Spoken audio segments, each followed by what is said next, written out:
به نظرم خیلی هیجان انگیزه که وقتی صبح از خواب بیدار میشی، پرده اتاقتو میدی کنار، یه منظره از تاریخ و معماری رو ببینی. آدم احساس میکنه داره توی زمان سفر میکنه.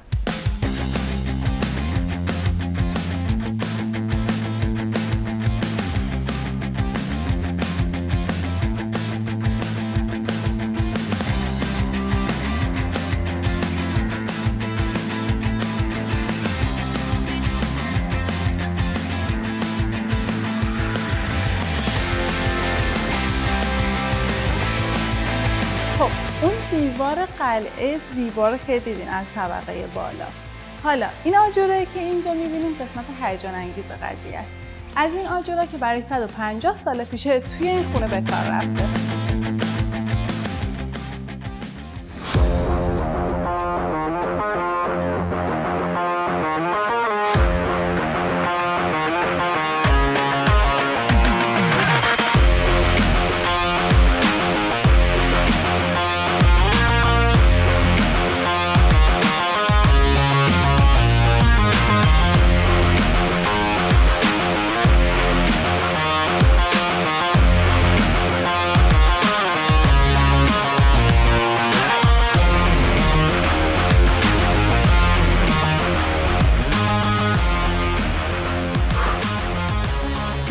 نفسم گرفت، خیلی دویدم.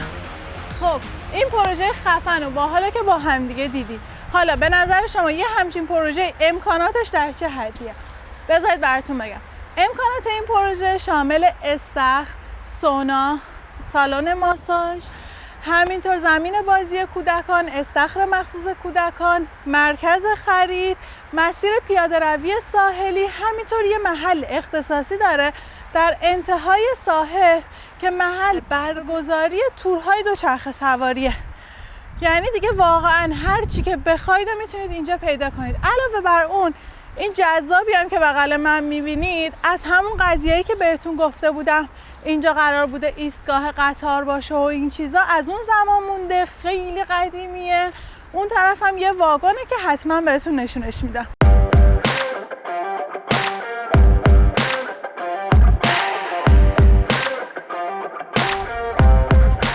دیگه نوبتی هم که باشه نوبت دسترسی های این پروژه است. اطراف این پروژه 2 تا دانشگاه خصوصی و غیر خصوصی قرار داره. همینجور 3 تا بیمارستان مهم توی استانبول هستش که اطراف این پروژه قرار داره. از طرف دیگه فقط 5 دقیقه تا تونل آبراسیا فاصله دارید و فقط 10 دقیقه تا یکی از مهمترین اتوبان‌های استانبول یعنی D100. بریم ببینیم اینجا چه خبره. من میخوام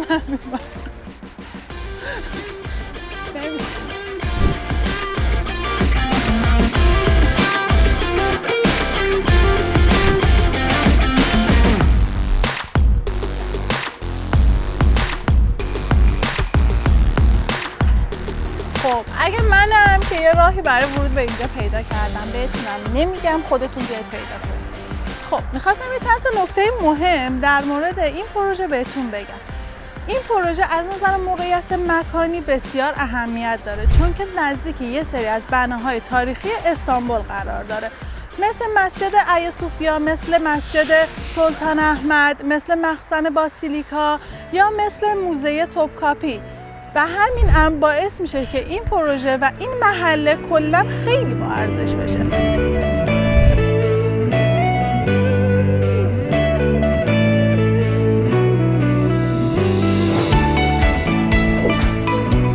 مساحت این پروژه 41,000 متر مربعی، یعنی هر چقدر هم بدوید تموم نمیشه.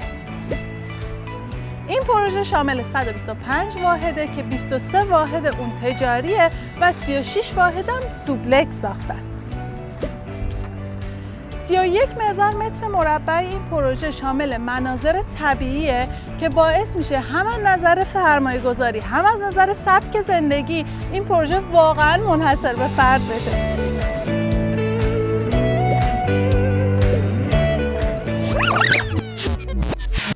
از اونجایی که قبلا قرار بوده این مکان ایستگاه قطار باشه، کانسپت خیلی جالبی داره. درها و پنجره‌های خیلی بزرگ که هم خیلی دلبازن هم واقعا هیجان انگیزه. من احساس می‌کنم دارم وارد قلعه یه امپراتوری بزرگ میشم.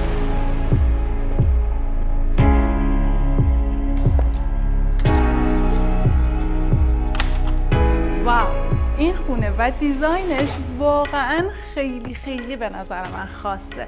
مثلا شما همین قسمت رو ببینید، مبلای بامزه، شومینه. یه لحظه تصور کنید غروب شده، شما یه لیوان چای داغ گرفتید دستتون، بارون داره میاد، کنار این شومینه دارید لذت میبرید. فکر کنم اینجا مورد علاقه من باشه. اوکی، اینجا سالن نشیمنه. سالن نشیمن همطور که میبینید یه تلویزیون خیلی بزرگ داره که شما میتونید با دوستان و آشنایانتون اینجا کلی لذت ببرید. همینطور این سالن واقعا دلبازه. چرا؟ چون هم سقفش تقریبا 6 متره، همین که یه پنجره خیلی بزرگ داره که نورگیرش فوق‌العاده است، همونجوری که خودتون هم میتونید ببینید.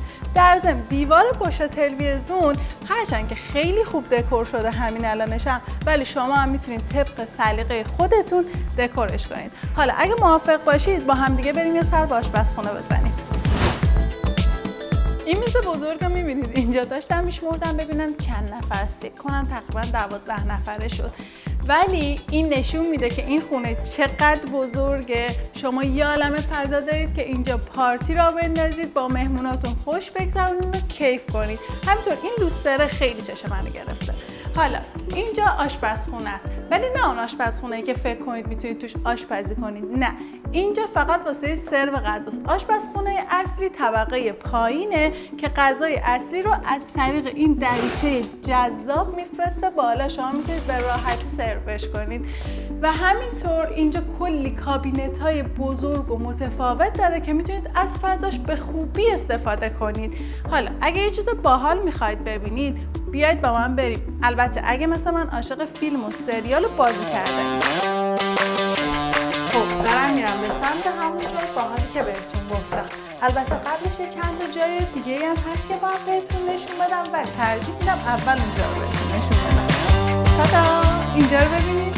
اینجا اتاق سینما هستش. میتونین اینجا با دوستاتون، آشناهاتون، فامیلاتون کلی وقت بگذرونید، خوش بگذرونید، واسه خودتون فیلم ببینید، بعد کلی اسنک بخورید، کلی بازی کنید.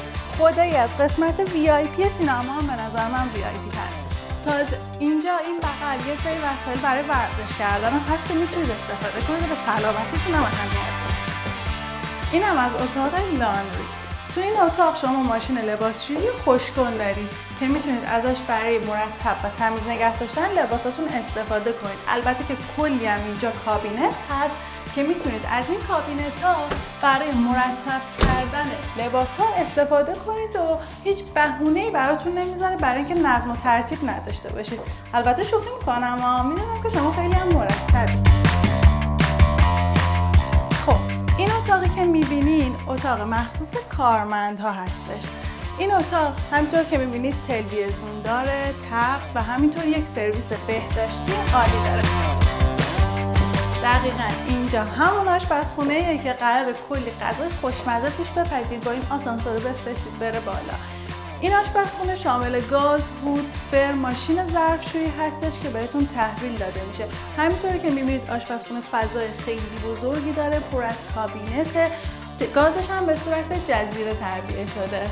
بریم بقیه جا رو ببینیم.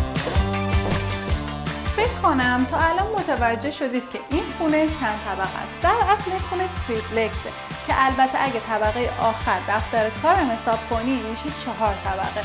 من واقعا الان 4 طبقه رو که نمیرم بالا، پس از آسانسور استفاده میکنم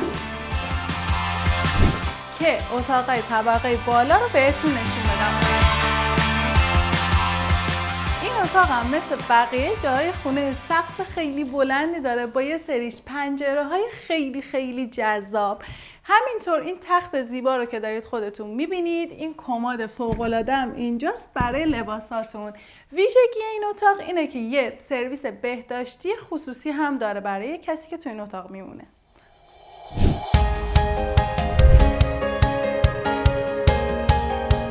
اینم از اتاق بعدی. اتاق بعدی توی ورودی یه کمد خیلی بزرگ داره برای لباساتون. همینطور چسبیده به اون کمد یه میز هستش که میتونید تکالیف مدرسه‌تون رو توش انجام بدید یا کاراتون رو حالا انجام بدید. ولی این جذابو ببینین، خیلی هیجان انگیزه. از این نردبونا که برید بالا میرسید به طبقه بالا که یه فضای خیلی کوچیکی داره که خودتون هر طوری که دلتون بخواد میتونید اون رو دیزاین کنید. تازه شبا به نظر من اگه اینجا بخوابین ستاره ها رو هم میبینید چون پنجره بالاش خیلی جذابه. اگه پاشنه پام نبود حتما میرفتم بالا.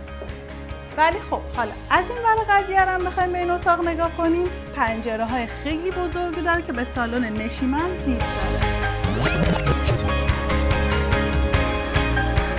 اگه فکر کردید اتاق تموم شده، نه اصلا هم اینجوری نیست. بزن بریم اتاقای دیگه هم مونده هنوز.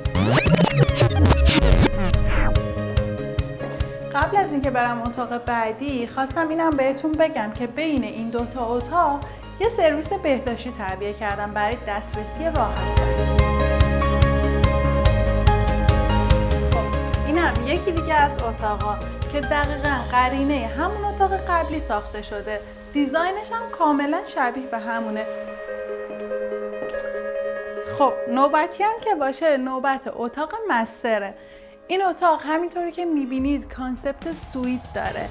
یه بوبل راحتی داره، تلویزیون داره، تخت داره که شما واسه وقتایی که نمیخواید مزاحم داشته باشید میتونید بیاید اینجا پاهاتون رو دراز کنید و تلویزیون تماشا کنید و یا اصلا اگه دلتون خواست رو تختتون تماشا کنید.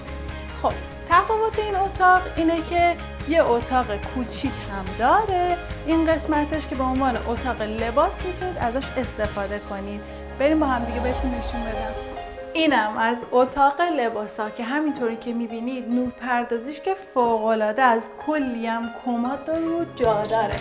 اینجا که فکر کنم برای کفشا خیلی مناسب باشه. این طرف هم قطعا برای لباسا خیلی خوب و مفیده. کلی هم آینه داره که میتونید تیپاتون رو توش ببینید.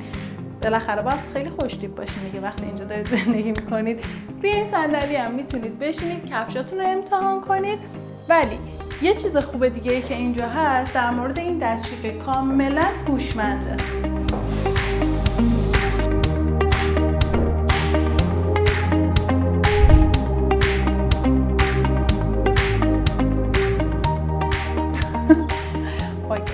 اینجا اتاق کاره، به زیاد شوخی نکنیم، قرار جدی باشه این اتاق.